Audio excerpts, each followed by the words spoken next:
This is the Mind Body Detox Podcast, where we discuss all things integrative health and wellness, interviewing folks from all over the world, sharing insights and wisdom for how to live a healthier life in mind, body, and spirit. Welcome back, everyone, to the Mind Body Detox Podcast. I'm your host, Mind Body Medium, Kara Lovehart, and we're continuing our series today talking about the energy system and how we can work with understanding it so that we can master our energy. We're going to talk about the mind-body connection today, and we're diving into the solar plexus, or where we have our empowerment, where we hold our empowerment in our system. Last episode, we talked about the heart space, compassion, self-care, being in our essence, truly in our essence, letting go of who we think we are, our identity, right? So we can just be in our heart space. Now, if we expand from that, I always start there because that's where we want to start, who we are, right? If we have that sense of who we are, that sense of somatic feeling in our heart of who we are, then what do? We're in this physical world, right? We have come here to do something, right? The heart space is an internal, compassionate, giving nature, but also receiving. It's this emanating force of love, being, right? What do we do with that now? Because we can't just be our entire lives. We have things to do here, quite frankly, right? The next expression, if we expand from our heart space, is to encapsulate our essence into some sort of container. Now, what does that look like? Probably a goal of some sort, probably a mental idea of what we want to accomplish. It could be a flower arrangement. It could be a new business. It could be having a baby. It could be moving, decorating. It could be just exercising and hitting a goal with your weight. But anytime we set forth on some sort of goal, there's mental processes that start to come online, right? So this is where we have this connection from our heart to our brain, and an idea is formed. And usually the gut brain, the solar plexus, this is our midsection here above the belly button where our digestive system sits, liver, gallbladder, pancreas, large intestine, right? Stomach. This is the area that we feel a gut sensation. We have the most nerve endings here. There's a lot of organs in there to nourish. So this is where we also get our gut hunches. Our sense of knowing that butterflies in your stomach can be a nervousness from maybe a mental thought of first day of the new job. I'm going on a new date. I have to have a talk with my boss or my, spouse. Those butterflies can be that nervousness, that anxiousness that we can feel in the stomach and can disrupt our digestion and our digestive processes, right? So where do we take our essence and who we are and birth it or bring it forth? The next stage of bringing it forth into manifestation is by finding a way to balance and master our solar plexus energy. If we want to talk about it as a quote unquote energy, right? It's the expression of empowerment. And empowerment is very similar to this sense of confidence sustained. When we experience moments of confidence in our culture, it's usually confidence based on accomplishment. But in the divine nature of who we are, it's confidence based on being us and having the idea that's been divinely downloaded into us, or we've received this sense of who we are, why we're here, and maybe even why we're here today, just to go eat a meal. Like my purpose right now is to eat a meal. My purpose right now is to take a shower. My purpose right now is to throw a wedding party. Whatever that thing is that we feel, it's connected to this divine essence of self beyond our programs. We talked about that last time. And that's really a lot of, again, the Mind Body Detox program is what do we need to detox or deprogram? That's something that we've been taught societally from our parents, our upbringing, that does block us in our core beliefs of who we think we are. But the divine essence of who we are, we talked about that heart space, when we expand it and we're now in this essence of being, trying to express our power, our confidence does come from just knowing who we are, not it having to be potentially torn down by what we did yesterday or what we're going to do tomorrow. And I want to explain that because we think our confidence is based on the things we've achieved. And that's where the distortions of the solar plexus energy starts to come in. And we have really created this sort of prison in a way that we have to achieve this goal. And there's a finish line mentality there. When the divine confidence that we carry within ourselves is really from the moment, it exists in this moment. And it looks like having the centeredness in your being, in your heart space, and getting a hunch or a gut sense or a feeling of, I want to do something. I want to get up, or I want to write an email to someone, whatever it is. And the decision to do it comes from a place of love. That heart space, as it starts, right? It doesn't come from a place of, oh my gosh, I think that person's upset with me and mad at me. I need to go maybe write them an email to make sure everything's okay. That is a place where we're not feeling confident. Love exudes an expression of confidence. And in our world, we gain confidence from our story, our culture, through a series of challenging events, right? And that is something that from when we were a child, the first time we begin to crawl and to walk, we push ourselves, right? Back during that time, before we had a story, whether we're good enough or we're not good enough, when we expressed our divine power of, I'm going to do something that I want to do, we had this instinct, this draw, this push. I'm going to try to crawl. I'm going to now move up and I'm going to stand and I'm going to try to hold myself up. Those were challenging, but we got really centered. We were very present, right? We're standing up and we're knowing it's a little challenging, but then we did it and we got really excited. And if we were lucky enough, we had parents that cheered us on and that supported that. But there is this sense of accomplishment, whether or not there was someone there, this instinct that we have as a being to start to walk, to up-level ourselves to the next phase of our growth. You know, even when we would go to our kindergarten, we come home, we bring a picture home. Look what I drew. A lot of times we're proud of it, even before someone gives us that, you did a good job, Johnny, or whatever it is. There's this sense of pride, of confidence, and just, I made that. You just, if you have little ones or grandchildren, whenever they make something for you, it helps reflect back at them the joy that they're expressing to you, to affirm for them that it's okay to be confident about what you just created, because they had an instinct, a drive, a motivation, a life force that came through their heart to make them do and act, the action of doing, of creating whatever it was. And innately, there's a confidence there. It's when we get older and we start getting that first look from our parents or our siblings or whatever the cue was, words, body language, whatever it is that starts to show us this distortion of, no, that's not enough. That's not good enough.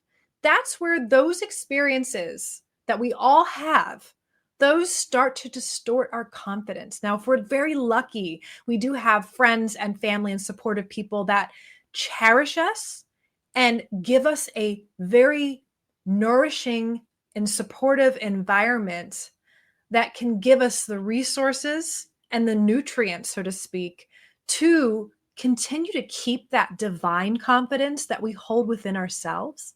No shame or guilt or I didn't do enough with my picture of my drawing. Even if we as an adult can say, well, it doesn't really look like a boat. We as an adult are starting to judge that. And that's where we take our programming of judgment of what's good enough or not and start to project it onto our little ones. And then that sense of I'm not good enough, or that confidence can start to dwindle, that innate confidence. So we as an adult have this challenge in our lives to try to find the balance of detoxing or getting rid of confidence breaking or diminishing ideas, thoughts, beliefs, and patterns that have been instilled upon us by our society, our family, or our experiences. And I think that we have so much of that because we're in a culture that does a lot of comparison, and we are so ingrained that we have a goal or a finish line or a standard. There's a bar to meet. Not only it's told to us unconsciously through advertising and media what we should look like, what is a quote unquote happy person. And I think that is where we have so much distortions in our power. And we are trying to attain power in all the wrong ways. And I'm not one to, I don't really like saying something's right or wrong, because there's no right or wrong. Whenever I coach people, there's never a right or wrong. It's more, if you want to go towards the moon, but you're headed towards the sun in that direction, that's quote unquote the wrong direction. You won't get there going that way, right? But I know that life has its funny way of rerouting us when we're kind of on a path that does not in alignment with where we really want to go. We might just not see it right away until we figured out, oh, wait, that's not where I want to go, right? And I think with our culture, with this needing to be enough or something, like there's some concept that we're not enough, it really creates distortions, and it starts in our thinking. And it's not surprising that our thinking is really tied into our solar plexus and the health of this part of our energy field. When I started cataloging the energy fields that I would see in the auras and how they were, what color they were, and how big they were, how small they were, well, first thing I noticed was the people in my life at the time that were authoritative figures in my life, teachers and people that we would say as adults were kind of not using their power or their sense of authority or parentalship, whatever they were in a leadership position. There was a power differential between me and them. These people had this darker kind of urine color yellow in their aura. It wasn't bright and vibrant. And I learned later on, a lot of them had liver issues. Not surprisingly, now I understand how the liver and gallbladder are connected to the organs connected to this particular energy expression. But these people showed a lot of signs and symptoms when I got to know them more of they felt disempowered in their life. They had this need to control and to control others because they felt out of control themselves. And whenever anything felt out of control, they would try anything within their power to control things, situations, or people around them to feel a sense of being in control. And honestly, that most of the time was an unconscious pattern. It was a self-soothing, anxiety-reducing behavior that became a habit and a pattern and a lifestyle, and then a characteristic of the person. And this is where our culture has a huge uprising right now of where is misuse of power? Where do we have corruption? Where is this not right? We have this rising up of angsty, frustration, anger, of the inequitable, in things that are not equal, inequality, right? We're having that come up. And I find that very interesting because in general, we have an overexpression of the solar plexus energy. It's active. It's so active. And this is so tied in my opinion, with burnout. So imagine you're me, you're learning, no one gives you a book on this stuff. You're learning as a psychic medium what the energy field looks like. And when you see a lot of yellow billowing out from around the energy of around the body of people around their solar plexus, and it's like massively big. It seems like it's intruding upon other people's space, almost like this projection of, you can imagine like a flashlight, but it's larger. It's kind of like a cloud. And when people are interacting with other people, that cloud is almost reaching out and trying to overtake someone else. And it specifically starts to get bigger when that person feels a sense of not feeling enough, or they feel threatened, or they feel someone's threatening who they are. This is where arguments happen. When people argue, there's usually one person, or sometimes two, where both of their energies are going at each other, and they're trying to establish the dominance of who's right or who's wrong. Solar plexus energy can be, when it's overactive, especially when it's battling back and forth with another person or another group of people, this expression is totally who's right. It's trying to be right. It's kind of like trying to be the alpha. It's kind of a primal thing as well. We try to maintain this dominance, a sense of superiority. And this is one of my favorite quotes is, insecurity is loud, confidence is quiet. So when someone truly is confident in their power, They're not easily influenced or on the defensive when something comes into their being or their life that would necessarily threaten them. They feel confident in who they are. They're maybe open to changes in perspectives. They're solid in their beliefs about the world, and they're open and considerate and curious of things that might come along. They're there to problem solve with ease, with a sense of centeredness, not defensiveness, not anxiety of having to overthink to try to solve a problem because there's maybe worried that they might not get it right.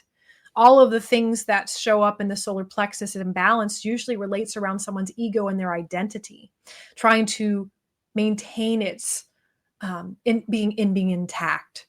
And I think that's why when we go through an identity crisis, like we go through becoming an empty nester, we lose a loved one, we lose a job, we move, all these things that we have a pattern in our lives that says, this is where I live, this is where I work, this is what I do, this is who I'm married to, this is how much money I make. All those things are our identities. And when one of those things or multiple of those things at once changes, that's why we don't like change as humans, right? The change can be very scary because then we have like this lack or grip of who we think we are then. But the truth of who we are is really beyond those identity points. And it's not until we really surrender and let go. Surrender and let go are the key words for finding balance here in this energy center. Until we surrender and let go, then we can find the sense back of our divine confidence, that part of ourself that came up to our parents or our teacher without shame and said, look at this cool thing I created, this shining light, the confident, open, divine solar plexus essence or expression of a person. When I see that, when they're in their power, they're exuberant, their life force is resilient. They are not easily brought down by negativity. Even negative thoughts or self-sabotaging thoughts that might come up, or even other people's criticism, doesn't really affect them. It's like it's Teflon. One of my close friends, she has this exuberant, bright aura. And because of it, she's very optimistic. She's also grounded and realistic. So she's not idealistically like spaced out and not, living in la la land, but she has, which is a balanced expression of this. She has this optimistic expression of her energy that's so bright. And because of that positivity and that optimism, it's this divine essence or expression of her solar plexus allows her heart to come through in the actions, in the doing of her nature. And we talked about at the beginning here that the heart center is the being. It's the passive nature and expression of our energy field when it's in its mastery. And then the solar plexus is the expression of the doing in the mastery of our energy. And she is so in a space of heart space and love that when she expresses her doing, it feels very empowered. And guess what? Because of who she is, that she doesn't let negativity, her thoughts, overthinking, trying to problem solve, and lack of confidence or negative thoughts in herself, she doesn't let that stuff bring her down. She holds a resilience. She has a confidence about her that attracts people to her. And this is where, when you have mastery in your energy field and understand how it works, you will see this pattern in relationships, in things that you could say you attract, but you're more on the radar to pick up. I don't think that's in alignment for me, or that is. And certain people are attracted to you because you have something that they don't have. So guess what this person does for a living? They're very empowered and they're in a heart-centered nature. They're an empowerment coach, but they are very much a person who, because they shine this innately in who they are, people who don't have that sense of confidence and who are looking for that, they see her as, this is something I need. I need to be around her. I need to absorb that. I need to emulate that within myself. So you'll notice when we're going through this series, if you can identify things within yourself, when you have an absence or a lack or an imbalance, you will unconsciously or consciously attract people into your life or find certain people that you are just end up being around that have qualities that you don't have. or they have qualities that you're trying to get away from and you're trying to overcome in yourself. A lot of times that happens too. You'll see a reflection of yourself and who you attract in your life. And as you overcome and expand and find balance within yourself, these people will either change with you or they'll fall away. So I love this topic of empowerment in general, because this is my whole life. Like my whole life is finding empowerment and what it really means. And I'm gonna talk about a thing that I'm going to do a little bit of a trigger warning here, a trauma informed practice. I'm just letting you guys know that I'm going to discuss just a brief thing about cults. Okay, I know that could be a trigger for people, so just know that forewarning that I'm going to go into that for a little bit here. So one of the things that I am very passionate about is with misuse of power. People that I've seen in my life and have experienced that have, whatever it comes from, why they are feeling they have to control others, right? Misuse their power. I've experienced that in my life in a lot of ways. And I've also experienced it with people who are in the psychic profession and the energy healing profession, and people who have just such a, and this comes from compassion. This is not judgment, but from such a lack of their divine essence of their confidence that they overcompensate for this lack of security and confidence in their identity. And because of that, that's where control and misuse of power and manipulation comes in. And when we don't feel empowered, we feel disempowered. This is when I meet people who've felt disempowered, they had this in their life, whether they're victims of abuse or trauma, whatever. This can really mess up your whole solar plexus. This is where we'll go in the episode here later, what happens in the physical body, the mind-body connection, how it manifests in the body. But this has shown up in people who have been manipulated, who have been duped, frauds, scammers, cults, that kind of thing.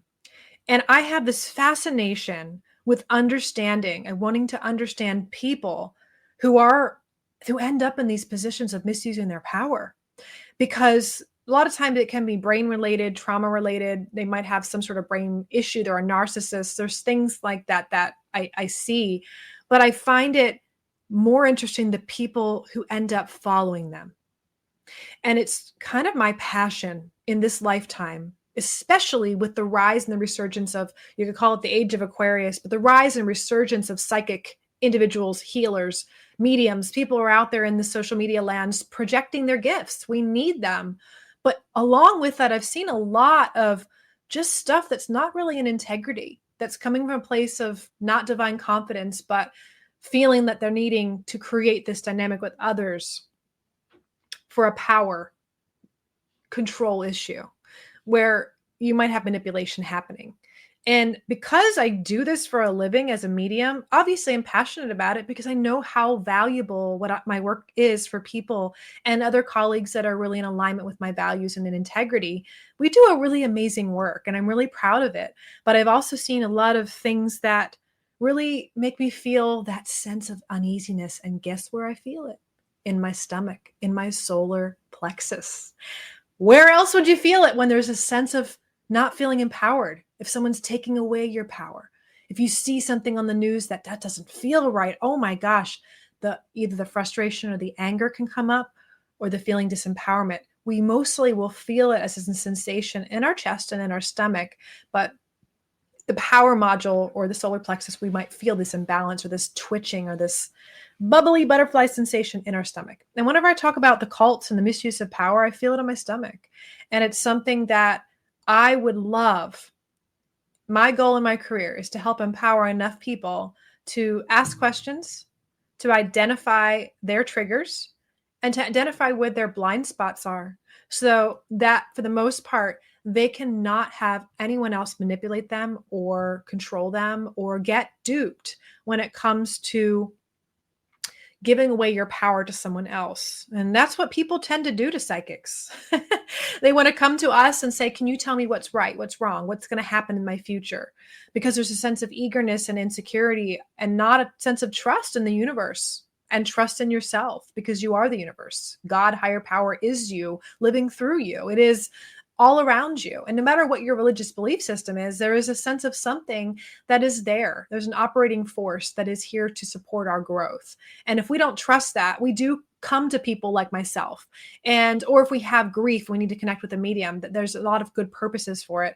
But my beef is with people who continue to be disempowered through their mediums, through their coaches, versus I want to help you become in tune with yourself.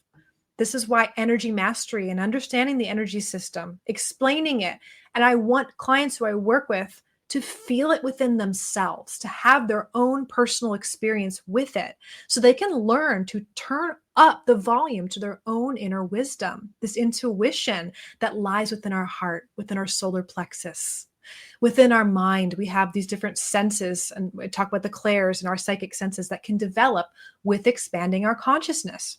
Say it all the time, that intuition and psychic abilities is just a consequence of expanding our consciousness. So if we can become aware of our energy and learn how we can master it, learn when it's imbalanced or when it's out of balance, or when someone's coming into our life that is creating havoc with our bodies, our energy fields, how do we find balance again and find our center? So let's go into the physical body now. Let's talk about the physical aspect of solar plexus. So recap one quick second. Overactive solar plexus is this doing, this frustration, this trying to control. Underactive is not having energy to perform, to create action steps, and maybe sluggish behavior, feeling powerless. We can feel powerless as well when we're overactive, we're trying to achieve something and hitting our head against a brick wall and feeling like we can't make something happen. So the resolution to this is surrender, letting go. And learning to let go is a process. It's something that we dive deeper into the tools to work with balancing our energy system in our program, in our online subscription, in Mind Body Detox Working with Me one-on-one. There's lots of ways to get involved with this, no matter where you're at. I want to offer, of course, free resources for our podcast here, our online community space, and then working one-on-one. So whatever resources you have, if you feel called, you can always reach out. I'll put in the show notes. You can do a free consultation with us. But in general, surrender and letting go are the ways that we find this sense of balance in our solar plexus. It's a lot to let go and surrender when you're in the head and in the mind. And sometimes we have to work through those things in order to do it. For those of you out there who say, I don't know how to let go, how do I surrender? It's something that's a process. So let's move into the physical aspect of this. So we talk about the stomach, liver, gallbladder, pancreas, large intestine, and somewhat of their small intestine, our kidneys and our adrenal glands and our mid-back. So just if you could take your hand, put it on your stomach above your belly button, and then wrap your hands the whole way around to your back. This whole area, the nerve bundles here, there's a lot of nerve bundles here because it does support and nourish all these internal organs that are vital to our health and our wellness and our operation. Because there's so much nervous system activity, there's a lot more energy flow there. So this is the one place that if someone says, I'm not intuitive at all, I can't feel anything, I usually say there's probably some point in your life where you had a gut feeling about something and it came true. And you said, oh my gosh, you kicked yourself. Why didn't I trust it? Or I knew, or something I sensed in my gut. And we even use that term, my gut said, or I had a hunch, right? I believe that our nervous system is the doorway to our intuition. And when we heighten our self-awareness and deepen into our awareness of when our nervous system is starting to react to our environment, little cues, subtle shifts and changes, that we can turn on that intuition. And because we have more nerve endings in our solar plexus area, I believe that this is one of the stronger points for people, even who say, I'm not intuitive. I say, you feel it there. You're going to feel a gut sense somehow. And so let's look at the gut-brain connection, right? We talked about our heart in the last episode. That develops first in utero. Then we have the brain stem, the lower part of the brain that keeps our heart rate and our autonomic rhythms of our blood flow and blood pressure going. The gut is between, the heart is between the gut and the brain. So we have this center here that starts the first line of communication to our essence, our heart. And then our brain is getting relayed information from our heart quicker, because our heart communicates quicker to the brain.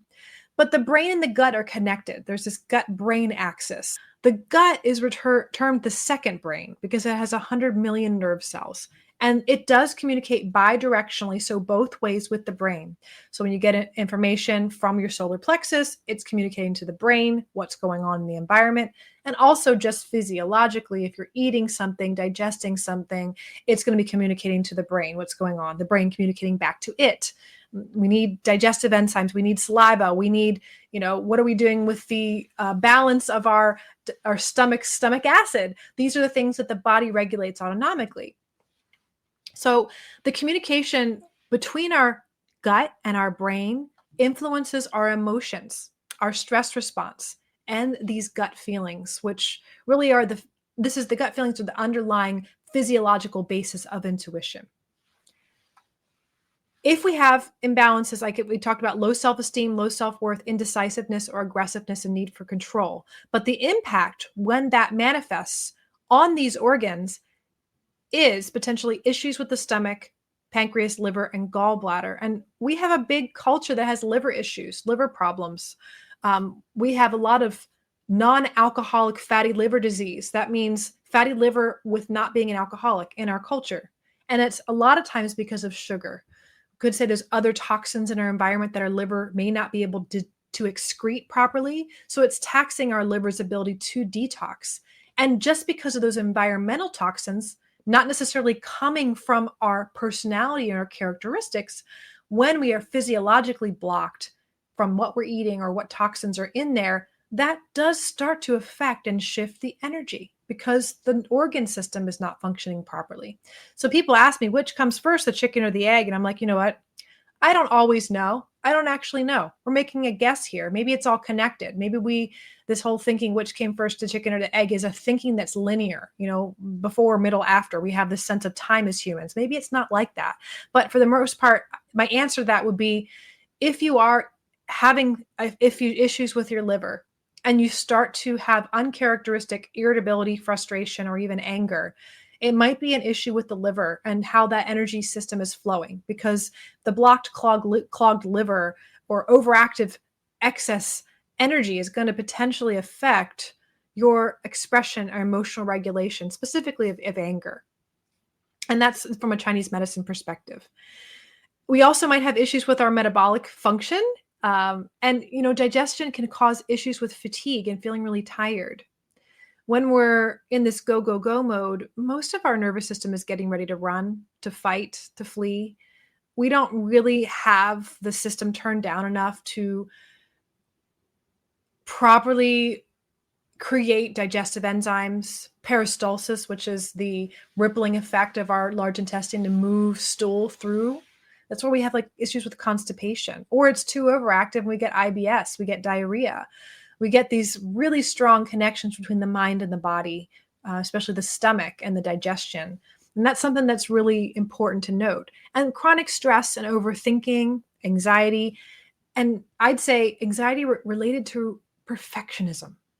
We'll talk about anxiety and issues around relationships, physical resources. Those are other energy centers. But the anxiety specifically around overthinking and chronic stress and perfectionism, trying to be perfect on trying to control, because perfectionism is kind of a sense of trying to control everything, right? And we have a beautiful episode on perfectionism that we did, and I'll reference that in the show notes as well.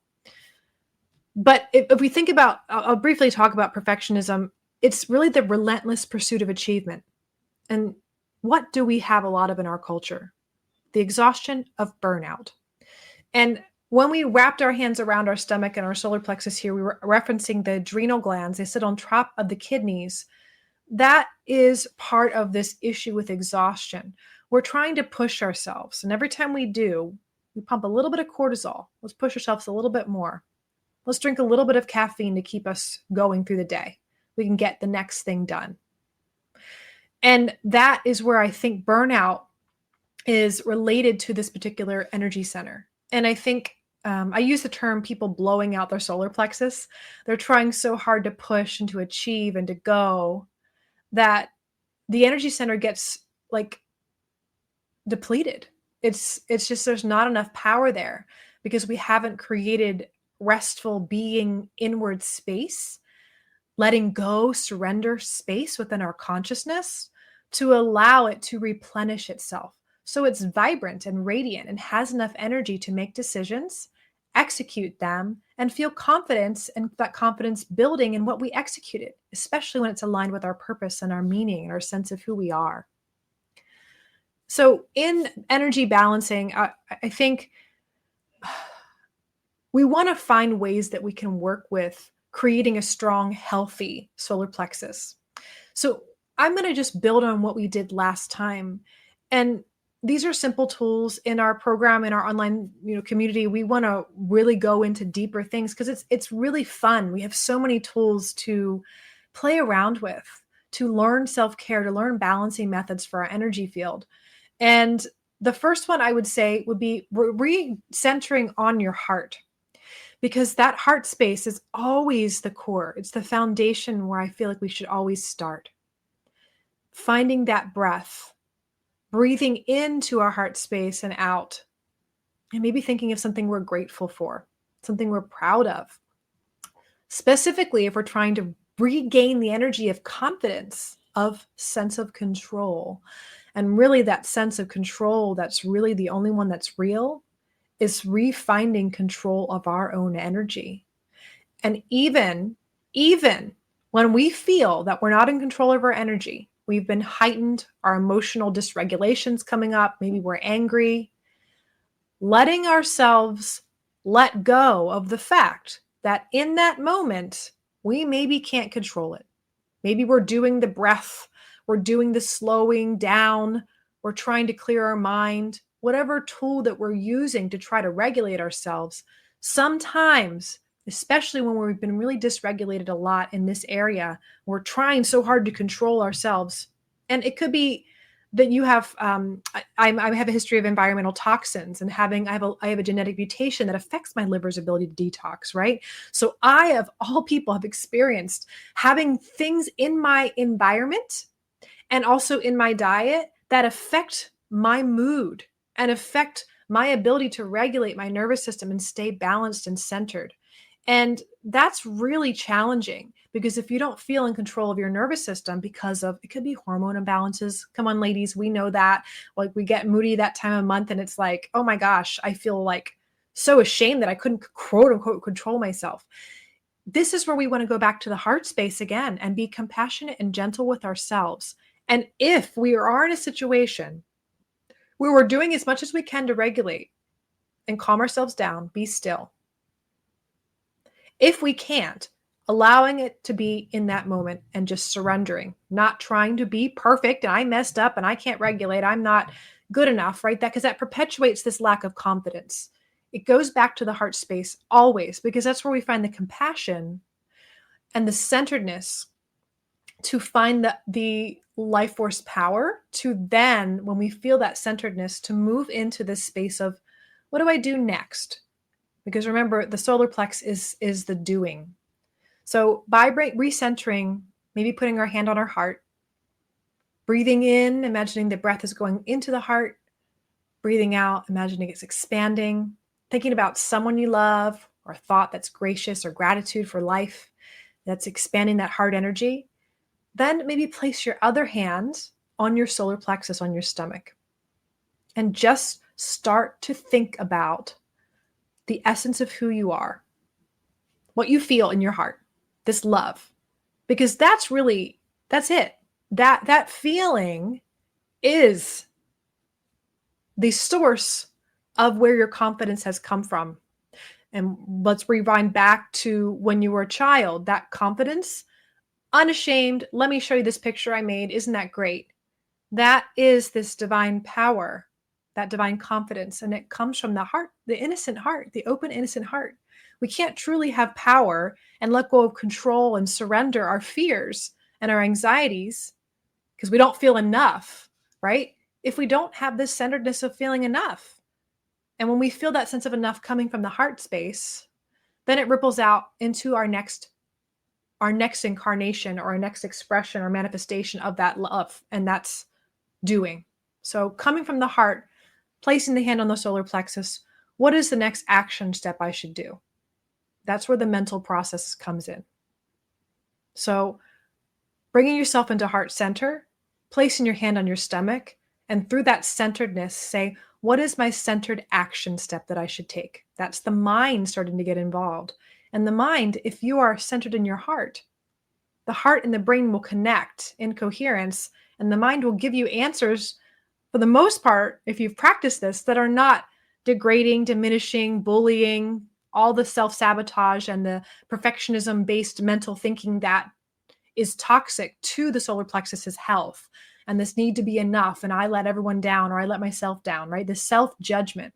Because when you come from a place of confidence in yourself and love in your heart, there is not necessarily judgment of others, because you're empowering yourself, or you're powering your energy and your body from a place of love and centeredness. And judgment doesn't exude out of you in those moments.